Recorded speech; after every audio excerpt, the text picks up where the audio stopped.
In his response to Nuhu Ribadu, Yes. he said the letter he wrote to as his response, he didn't say anything about attendance. He responded to other things, but did not respond to the fact that Malam Ribadu said he never attended any meeting. We saw clips on the TV.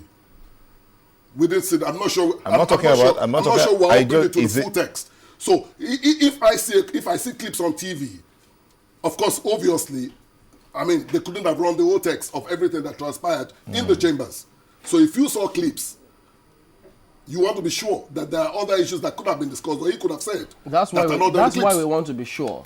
Good. Just a minute. Yeah. This minute, because since Malam Ribadu has said he didn't attend, and that's the impression people have.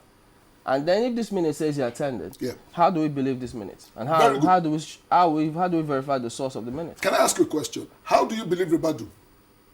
No, Let me tell you hold on. How do we verify the minute you got? Is it from the chairman or from the secretary of the committee? Because they say, from what they signed, from what the people know and believe out there, he didn't attend. Can I tell you something? Ribadu's report is in the public media. It's in the public domain. How did it get there? Are you getting my point? So if I want to get my facts based on what I wanting to establish the truth, I'm an auditor. If I'm placed on inquiry, I probe. I want to get to the nitty-gritty, to the truth. That's my training as an auditor. Yeah, I know, but people, so the thing basically, is, for those out there, yes. For those of us who, I mean, you brought this minute, and we may ask, okay, if we're to believe this minute, the chairman says he didn't attend. The minute says this minute you have says he attended. So what if we got another minute which says he didn't attend? If there's another minute, can I tell you this? If there's another minute that claims he didn't attend any meeting, let him bring it up.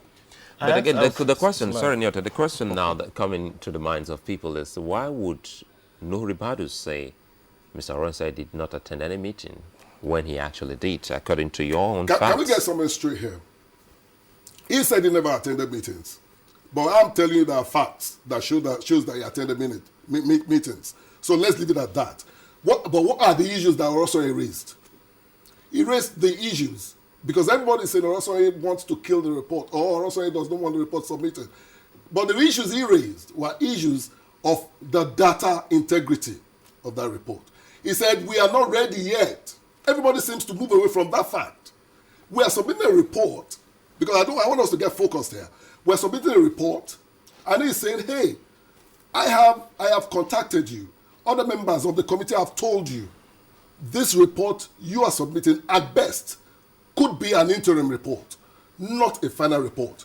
Also noting that one of the paragraphs in your covering letter, if you look at it, actually says, I'll read it, that's paragraph 1, 2, 3, 4, says, the data used in this report was presented by various stakeholders. Due to the time frame of the assignment, some of the data could not be independently verified. Are you listening? And the task force recommends that the government should conduct such necessary verifications and reconciliations. Now, looking at the terms of reference of that committee, what should have been submitted, what was expected to be submitted, should be an interim report, a monthly report, not a final report. More so, you are saying that the figures you have here are not verified. For all of them or for some of them? Well, I'll give you a good example. No, you just I'll give a very key one. I'll give a very key one. Are you listening? It was published in the report, page 69 or thereabout, that the EGPE, I don't want to get that mixed up, just give me a minute. The Esquivos gas to liquid project had been on stream since 2005. DPR came to say, the LNG came to say, no, that project doesn't come on stream until 2013. That is a very key issue. When you claim that a project of that magnitude had been on stream since 2005, meanwhile is yet to be commissioned, is yet to come on stream, and that is in a report that you've submitted to the president. Gentlemen, I am a process person. If you give me a report that contains false information, the integrity, the credibility of that whole report stands to be questioned. And that's what we're saying. Look, this report... Why do you say it's false information? What aspect? Can I tell you something? What aspect is false? Is it true? No, what aspect is false in the report? I just mentioned one to you. If you tell the whole world... That it was false. That it was... Just a minute. If you tell the whole world that the project has been on stream since 2005, and that project is yet to be commissioned. It's to be commissioned and come on stream in 2013. Is that true? I'm not sure we could use false because when was the project initiated? Well, I'm not sure where it was initiated now, but it's still, the machines are just being installed and it's to be commissioned. When was it initiated? No, I don't have. Not sure. I don't have You're not sure it's 2005. I don't have that information. Not initiated. They said the report is completed. We're talking about on stream. What about the terms of reference? So that we don't. You started off by telling us about the terms of reference. That's right. And perhaps maybe you will stay on that a little and see what we can get out of that. Okay. And again, the terms of reference, maybe you expatiate more on that and also tell us if it also includes the NNPC. No. All right. The terms of reference does not include NNPC at all. How do you mean? And look at it. To work with consultants, I'll give you the number one. To work with consultants and experts to determine and verify all petroleum upstream, downstream, revenues, taxes, and royalties. That's one. 2, to take all necessary steps to collect debts. 3, to design a cross-debt matrix. 4, to develop automated platform to effectively track, monitor, and online validation of income. Then 6, to work with world-class consultants. Then 5, to submit money reports. Where does NNPC come here? So which companies does it include here? DPR, basically.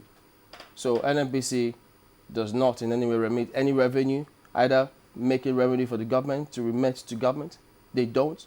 No, NNPC, of course, we know is the custodian. So what are you saying? It doesn't include NNPC. When you talk about to determine and verify all petroleum upstream and downstream revenue. Every one of us, when we get to hear oil, we think it's a probe. This is not a probe.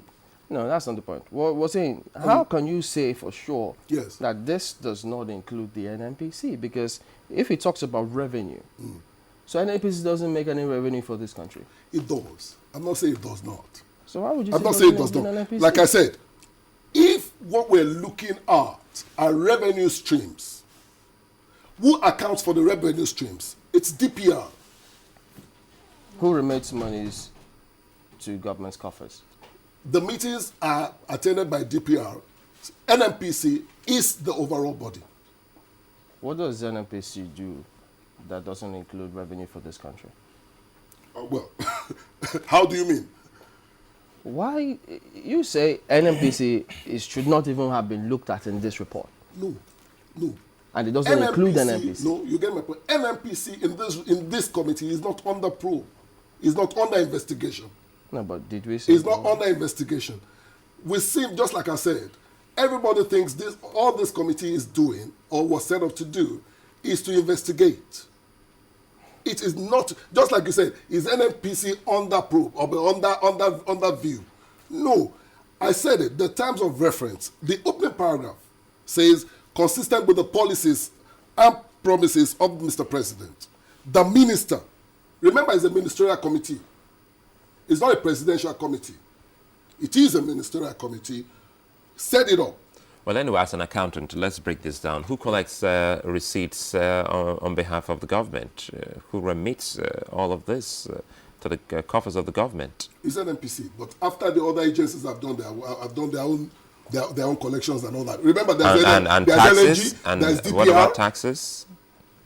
What about taxes? Taxes, of course, taxes after determination of their accruable taxes. The taxes are remitted by the NNPC. So it will still boil down to going back to NNPC. Can I tell you something? So if it is NNPC that collects the receipts, yes, collects all the taxes and hands it back to government, shouldn't the NNPC be part of the investigation? No. What NNPC handles is the data from the DPR, from the LNG, and all that. So let's get it straight. The main responsible bodies are the bodies that supervise this sector.